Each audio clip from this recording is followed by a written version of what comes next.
नमस्कार, बहुत स्वागत है आपका। मैं हूं रीनू। पीएम आवास पहुंचे अमित शाह, जेपी नड्डा। जहां नए सांसदों का पीएम आवास पर पहुंचना जारी है और पीएम ने शपथ लेने वाले सांसदों को चाय पर बुलाया है। अपने आवास पर सांसदों से नरेंद्र मोदी मुलाकात करेंगे। जैसे कि हमने आपको पहले भी बताया था कि 11:30 बजे चाय पर चर्चा होने और इसके चलते नरेंद्र मोदी का बुलावा सभी सांसदों को पहुंचा है, जहां पर बीजेपी के सभी सांसद चाय पर चर्चा के लिए शामिल होने वाले हैं।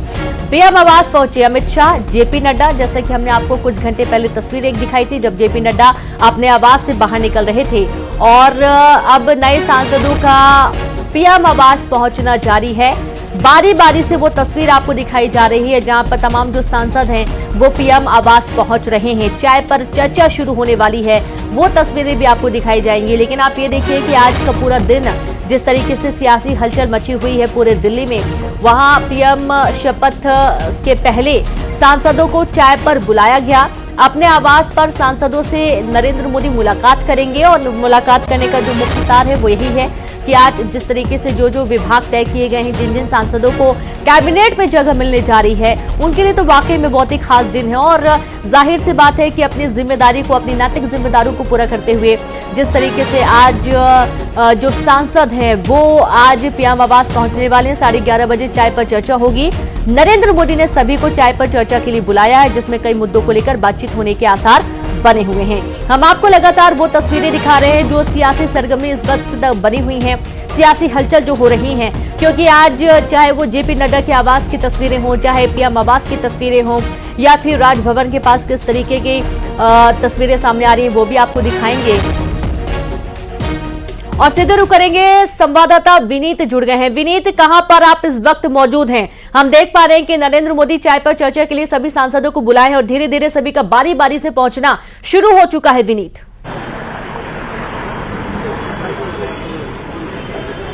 जी रीनू, निश्चित तौर पर मैं आपको बताना चाहूंगी कि प्रधानमंत्री नरेंद्र के आवास पर हूं मैं यहाँ पर, और इस वक्त यहाँ पर जो लोगों का आने का सिलसिला जो है वो शुरू हो गया है। मैं आपको बताना चाहूंगा कि केंद्रीय गृह मंत्री अमित शाह आ गए हैं, राजनाथ सिंह जो है वो आने वाले हैं। इसके साथ ही साथ बीजेपी राष्ट्रीय अध्यक्ष जेपी नड्डा जो है वो पहुंच गए हैं, हरदीप पुरी जो है वो आ गए हैं, सर्बानंद सोनोवाल आ गए हैं, जितिन प्रसाद आ गए हैं, BL वर्मा आ गए हैं। इसके साथ ही साथ मैं आपको बताना चाहूंगा कि अगर हम बात करें, चिराग पासवान जो है वो आ गए हैं। इसके साथ ही साथ जितिन प्रसाद जो है वो आ गए हैं, सर्बानंद सोनोवाल जो है वो आ गए हैं। इसके साथ ही साथ मैं आपको बताना चाहूंगा कि जो अगर हम यूपी मध्य प्रदेश से बात करें तो यह बताया जा रहा है कि शिवराज सिंह चौहान भी जो है वो भी पहुंच गए हैं। तो साफ तौर पर यहाँ पर जो कई लोग हैं जिन्हें मंत्रिमंडल में शपथ लेना है प्रधानमंत्री नरेंद्र मोदी के साथ आज शाम को राष्ट्रपति भवन में, वो यहाँ पर पहुंच गए हैं और वो जो है वो भी यहाँ पर प्रधानमंत्री नरेंद्र मोदी से थोड़ी देर में मुलाकात करेंगे। एक बड़ी बात यहाँ पर मैं आपको बताना चाहूँगा कि अब से थोड़ी देर पहले जीतन राम मांझी ने भी ट्वीट करके यह साफ तौर पे कहा था और यह बताया था कि शुभ समाचार जो है वो आने वाला है। उन्होंने साफ तौर पे यह भी कहा है कि गया जी के लिए शुभ समाचार है, बिहार वासियों के लिए शुभ समाचार है। इसका मतलब है कि जीतन राम मांझी जो है वो भी आएंगे। और उन्होंने यह भी कहा कि 12 बजे जो उन्होंने ट्वीट किया उसे 12 बजे का समय जो है वो निर्धारित किया है। इसका मतलब यह है कि 12 बजे जो है प्रधानमंत्री नरेंद्र मोदी जो है वो सबसे मुलाकात करेंगे। 11:30 बजे का जो है वो टाइम दिया गया था, सबको पहुंचने का टाइम दिया गया था, सब एक जगह जुटेंगे और प्रधानमंत्री नरेंद्र मोदी कहीं न कहीं मोदी 3.0 का जो विजन है उसके बारे में अपने जो मंत्रिमंडल के सहयोगी हैं उनके साथ चर्चा करेंगे कि आखिरकार किस विजन से जो है वो आगे बढ़े। इसके साथ ही साथ मैं आपको बताना चाहूँगा कि जो तमाम जो लोग हैं उनके आने का सिलसिला जो है वो शुरू हो गया है। एक और बड़ी बात यहाँ पर मैं आपको बताना चाहूँगा रीनू की, अगर हम बात करें कि जिस तरह से प्रधानमंत्री नरेंद्र मोदी ने चुनाव में भी बात कही थी, लगातार वादा किया था और उसमें साफ तौर पर कहा था कि जिस तरह से जब वो उनका तीसरा कार्यकाल होगा उस वक्त भारत जो है वो तीसरी बड़ी अर्थव्यवस्था बन जाएगी। तो अब से थोड़ी देर बाद जो बैठक शुरू होगी, 12 बजे जो बैठक शुरू होगी, उसमें साफ तौर पर प्रधानमंत्री नरेंद्र मोदी जो है वो अपने मंत्रिमंडल के जो होने वाले सहयोगी हैं उनके साथ जो है वो अपना विजन जो है वो तय करेंगे। एक और बड़ी बात यहाँ पर मैं आपको बताना चाहूंगा कि ज्योतिरादित्य सिंधिया भी जो है वो भी पहुंच गए हैं। वो भी ये जो लोग जिन्हें चाय पर बुलाया गया है और हम कह सकते हैं कि जिन्हें शाम में मंत्रिमंडल का शपथ लेना है उन्हें बुलाया गया, उसमें ज्योतिरादित्य सिंधिया का भी नाम शामिल है। राव इंद्रजीत जो है वो भी इस बैठक में आ गए हैं, गुड़गांव से आते हैं। अब 2014 में भी उन्होंने मंत्री पद का शपथ लिया था, 2019 में भी वो मंत्री बने थे और इस बार मोदी 3.0 में भी वो मंत्री बनने जा रहे हैं। तो साफ तौर पर यहाँ पर तमाम जो बीजेपी के बड़े नेता हैं वो यहाँ पर पहुंच गए हैं। इसके साथ ही साथ सहयोगी दल के जो लोग हैं वो यहाँ पर पहुंच गए हैं और हम उम्मीद करते हैं कि जब शाम में प्रधानमंत्री नरेंद्र मोदी शपथ लेंगे ये सभी व्यक्ति जो हैं वो भी शपथ लेंगे साथ में। जी बिल्कुल, बहुत खास ये मौका है पूरा और जाहिर सी बात है कि इस वक्त जो हलचल है वो काफी तेज है।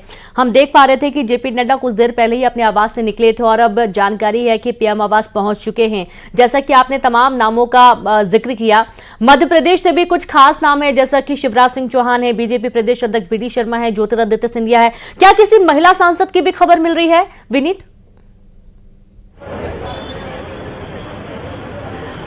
जी, हालांकि अगर अभी मध्य प्रदेश से बात करें तो महिला सांसद के जो नाम है वो तो अभी कंफर्म नहीं है, लेकिन हम धीरे धीरे जो है वो आपको बताएंगे। लेकिन अगर हम महिलाओं के नाम करें तो उसमें मैं कमलजीत सहरावत दिल्ली से जीत करके आई हैं, वो मंत्री बन सकती हैं। इसके साथ ही साथ अगर हम बात करें झारखंड से आती हैं अन्नपूर्णा देवी, वो इस बार भी MOS एजुकेशन में थी, उनके भी मंत्री बनने की बात जो है वो भी सामने आई है, वो भी यहाँ इस बैठक में आ गई हैं। तो साफ तौर पर तमाम जो लोग हैं, महिलाओं की बात करें, महिला प्रतिनिधित्व की बात करें तो यहाँ पर निश्चित तौर पर जिस तरह से खासा जोर जो है वो प्रधानमंत्री नरेंद्र मोदी का महिलाओं पर रहता है, निश्चित तौर पर यहाँ पर भी महिलाओं को जो है वो प्रतिनिधित्व दिया जाएगा।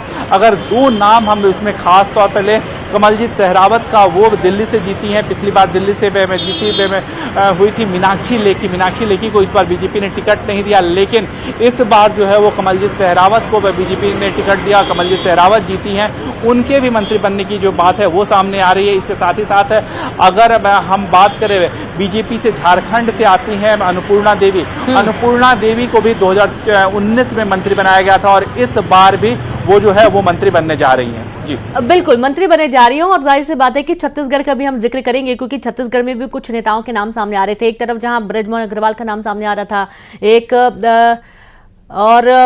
और सवाल है विनीत, क्या जेपी नड्डा का नाम भी मंत्रियों की लिस्ट में शामिल है क्या?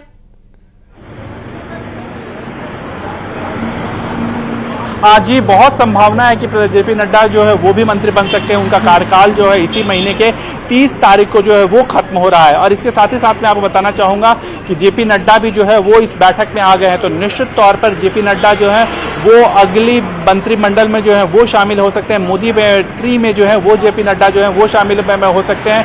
पहले भी हमने देखा था कि जेपी नड्डा मोदी सरकार में मंत्री थे, लेकिन उसके बाद जब अमित शाह जो है वो मंत्री में बन गए थे, उसके बाद जो है उन्हें बीजेपी का राष्ट्रीय अध्यक्ष बना दिया गया था।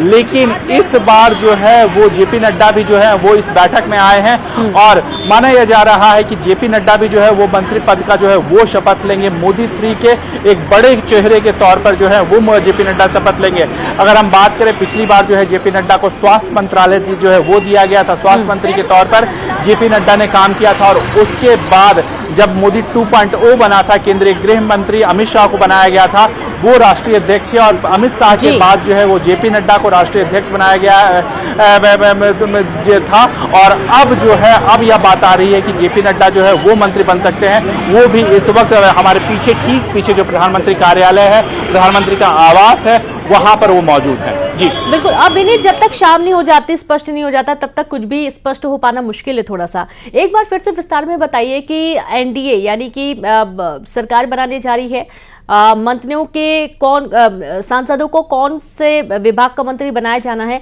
ये स्पष्ट अभी तक हो नहीं पा रहा है।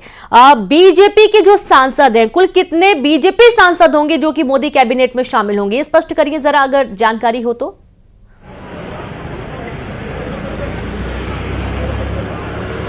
जी, निश्चित तौर पर मैं आपको बताना चाहूंगा कि अगर बीजेपी सांसदों के बारे में बात करें तो जो हाई प्रोफाइल पोस्ट है, अगर हम सीसीएस की बात करें तो सीसीएस का जो मंत्रालय है वो सभी बीजेपी सांसदों के पास ही रहेगा। अगर हम बात करें, रक्षा मंत्रालय जो है वो बीजेपी के पास रहेगा, वित्त मंत्रालय जो है वो बीजेपी के पास रहेगा। इसके साथ ही साथ अगर हम बात करें, विदेश मंत्रालय है जो है वो बीजेपी के पास रहेगा। साथ ही साथ गृह मंत्रालय की भी अगर हम बात करें तो वो भी बीजेपी के पास रहेगा।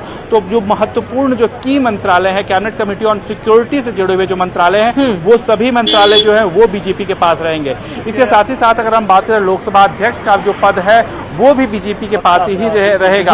हालांकि जिस तरह से बात आ रही थी, सामने आ रही थी कि टीडीपी की ओर से लोकसभा अध्यक्ष का पद मांगा जा रहा था, और लेकिन जो हमें बीजेपी के सूत्रों के हवाले से जो जानकारी मिल रही है उसके अनुसार लोकसभा अध्यक्ष का पद जो है वो बीजेपी के पास रहेगा। इसके साथ ही साथ जो अगर हम बात करें टीडीपी की जो है लोकसभा उपाध्यक्ष का जो है वो पद दिया जा सकता है। इसके साथ ही साथ अगर हम बात करें राज्यसभा में जो डिप्टी चेयरमैन का पोस्ट है वह जो है वह सहयोगी दल को दिया जा सकता है, जेडीयू को दिया जा सकता है। इससे पहले हमने देखा है कि जेडीयू से हरिवंश जो है वो राज्यसभा में डिप्टी चेयरमैन रहे थे, तो बहुत संभावना है कि इस बार भी डिप्टी चेयरमैन का पोस्ट जो है वो जेडीयू को दिया जा सकता है। जी बिल्कुल, यानी कि काफी हद तक संभावना है कि जो बड़े विभाग हैं, बड़े जो पद हैं वो बीजेपी के सांसदों को दिए जा सकते हैं, और हो सकता है कि कुछ पुराने जो मंत्री हैं वो रिपीट भी हो जाएं। शुक्रिया आपका विनीत, आप लगातार नजर बना के रखिए, आगे भी आपसे जानकारी लेते रहेंगे। तो इस तरीके से देखिए सीटों के बंटवारे को लेकर अभी भी थोड़ा सा संशय बरकरार है। शाम की स्थिति के बाद ही ये स्पष्ट हो जाएगा कि आखिरकार कौन सा विभाग किस मंत्री को दिया जाता है और वो मंत्री किस खेमे से आता है।